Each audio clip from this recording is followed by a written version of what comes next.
Olá, pessoal, sejam bem-vindos novamente. E agora vamos aí falar sobre a competência 3, viu?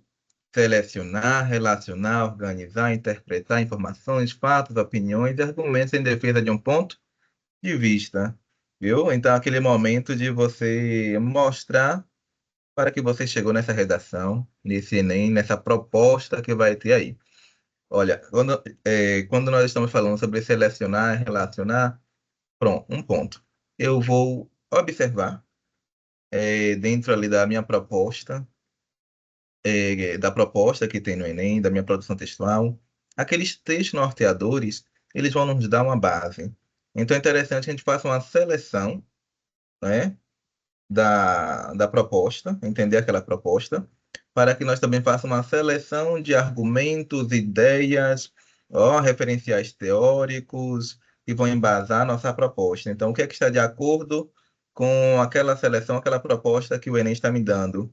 Ah, eu tenho aqui Machado de Assis, ok. Olha, eu posso puxar Luiz Gama, ok. Não, posso trazer o Estatuto da Criança, do Adolescente, do Idoso, ótimo. Então, eu tenho que começar a observar e selecionar. Dentro de todos esses que eu falei, o que é que vai estar mais de acordo com a proposta? Porque também não é interessante que eu encha a minha redação de várias teorias. Eu preciso me embasar, preciso organizar, viu? Relacionar o que eu estou propondo com a ideia, né, dos autores, né, com a ideia que os próprios textos norteadores estão colocando em pauta. Vou organizar essa ideia, vou interpretar as informações do que é que ele quer me falar. Esse texto ele está em qual embasamento, qual é o nível desse texto, porque é aquela questão.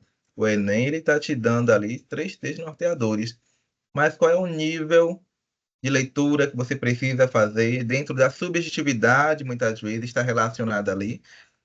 Então, precisa observar isso. Fatos, opiniões, argumentos em defesa de um ponto de vista. Mas vamos lá, acompanha comigo aqui. Olha, o candidato precisa elaborar um texto que apresente claramente uma ideia a ser defendida e os argumentos que justifiquem a posição assumida em relação à temática da proposta da redação. Ou seja, nesse momento que você vai começar a argumentar, que você precisa dizer ali, ó, sua opinião, mas uma opinião, lembrando, de terceira pessoa, não é uma opinião de eu acho que, porque achismo também não vai para a redação. Eu acredito que, também não. Você não acredita em nada. Não vá colocando o texto assim, eu acredito que, não. Se você for, use até um pronome oblíquo, que é até melhor. Acredita-se que. Só que quando a gente fala também acredita-se que, eu não tenho uma ideia concluída. É um léxico, é uma ideia muito aberta. Então, acredita-se que o homem surgiu tal, tal.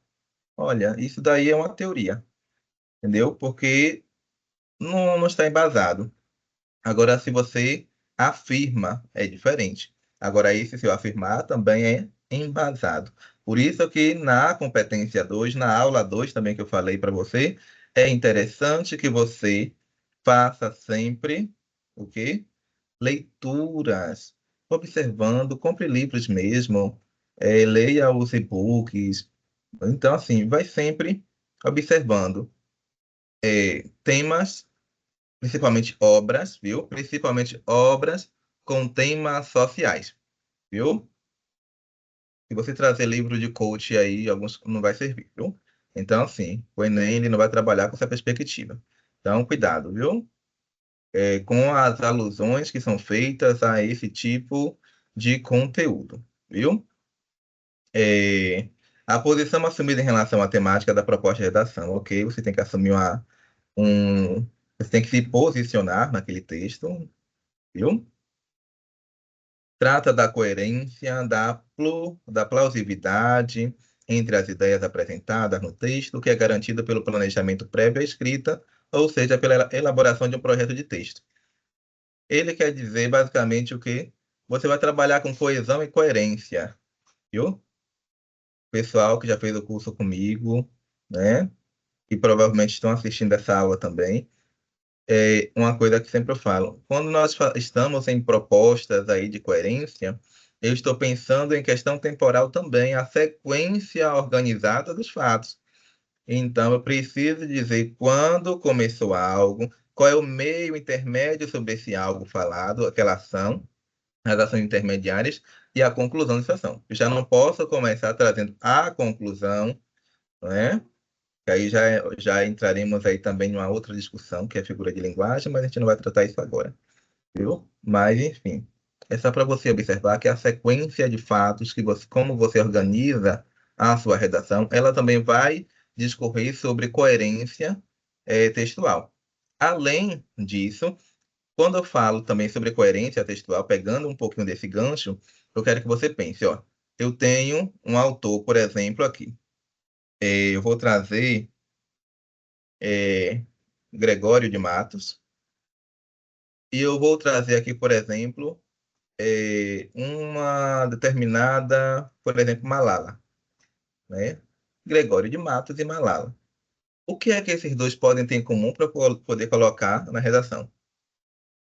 Será que o discurso de Gregório de Matos ele corrobora com o de Malala? Se não, porque Malala ela pode defender uma ideia, Gregório vai defender outra. Essas ideias são similares? Não, professor. Então significa que se você está embasando seu texto com Malala e depois você está embasando seu texto com Gregório de Matos, pode ser que se você não organizar adequadamente, não explicitar adequadamente o que é que Malala quer dizer e o que é que Gregório quer dizer, você vai trabalhar com incoerência textual porque os autores eles não dialogam. Então precisa que você tenha o cuidado em observar qual é o nome que também você vai colocar no seu texto. Lembrando que essa aula ela é uma sequência, então algumas coisas que eu falo aqui é interessante que você já tenha o conhecimento das aulas anteriores, viu? Então, vamos avançando então para a gente saber como é que vai ser avaliado, como será avaliado a proposta da redação dentro dessas seis classificações aí de 0, 40, 80, 120, 160 aí o queridinho, o que todos nós desejamos, que são os 200 pontos. E o que mais rejeitamos? 80, 40 e 0 pontos. 0 pontos é o mais odiado, viu? Mas vamos lá. 0 ponto, somente se você, olha aí comigo na tela, lá no finalzinho, apresenta informações, fatos e opiniões não relacionados ao tema e sem defesa de um ponto de vista.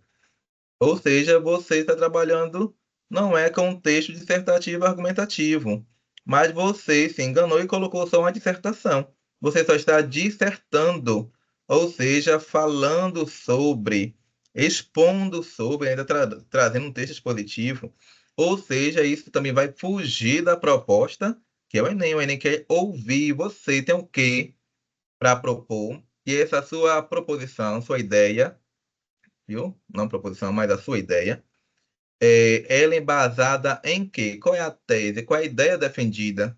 Porque a partir da ideia defendida é que você lá na frente, quando você chega no finalzinho da sua, da sua redação, que você vai pensar na conclusão, você vai dizer, olha, com base nessa minha ideia, o que eu vou formular é isso, aqui, quem vai fazer é esse, durante esse período, neste formato, tendo possibilidade de ser ampliado para o formato tal, tal, tal.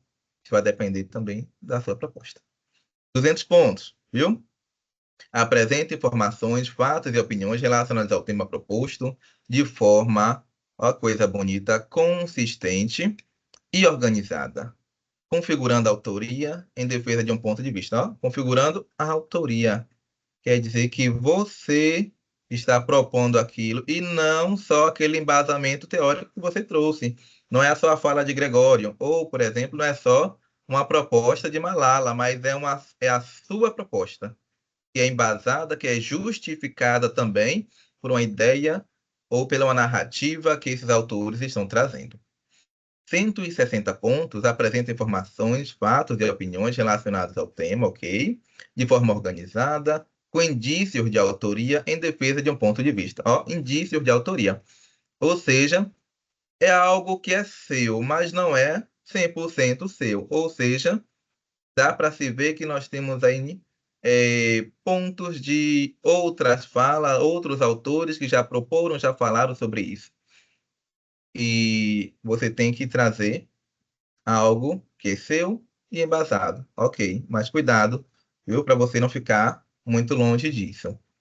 120 pontos apresenta informações, fatos e opiniões relacionados ao tema, limitados aos argumentos dos textos motivadores. Ó, esse ponto é importante para a gente observar. Ó. Limitados aos argumentos dos textos motivadores. Se você está ali produzindo e a sua limitação, a sua base é apenas o texto norteador, significa também para um ponto que o avaliador vai observar, é que você não está conseguindo desenvolver a produção textual porque lhe falta muitas vezes leitura sobre esse tema, viu? E como muitas vezes falta leitura, eu não consigo fazer inferências, eu vou utilizar apenas como base meus textos norteadores, viu? Então a gente consegue observar tudo isso. Se você foi além ou se você se limitou àquela base. Pouco organizados em defesa de um ponto de vista. Olha, também tem essa questão. Se você não conseguiu organizar, limitar ali a proposta, viu? E 80 pontos apresenta informações, fatos e opiniões relacionados ao tema, mas desorganizados, olha que coisa, ou contraditórios e limitados aos argumentos dos textos norteadores, motivadores, em defesa de um ponto de vista. Então, assim, ó, limita o texto e ainda está trazendo coisas contraditórias. É o que eu falei logo no início, viu? Que é você estar sendo incoerente na sua produção textual. Então, você estava defendendo A, finalizando com B. As ideias não dialogam, viu? Então, precisa observar tudo isso. 40 pontos apresenta informações, fatos e opiniões pouco relacionados ao tema ou incoerentes em defesa de um ponto de vista. Viu? Lembrando que a incoerência, apesar de ser muito tratada no ponto 5 aqui de 40 pontos, mas a incoerência ela está elevada em todos os níveis, viu? Mas é isso. Povo, eu espero que vocês tenham entendido um pouquinho aí sobre essas classificações do Enem, sobre a competência 3. E não deixe de acompanhar aí a aula 4, que é a competência 4, viu? Então, até lá.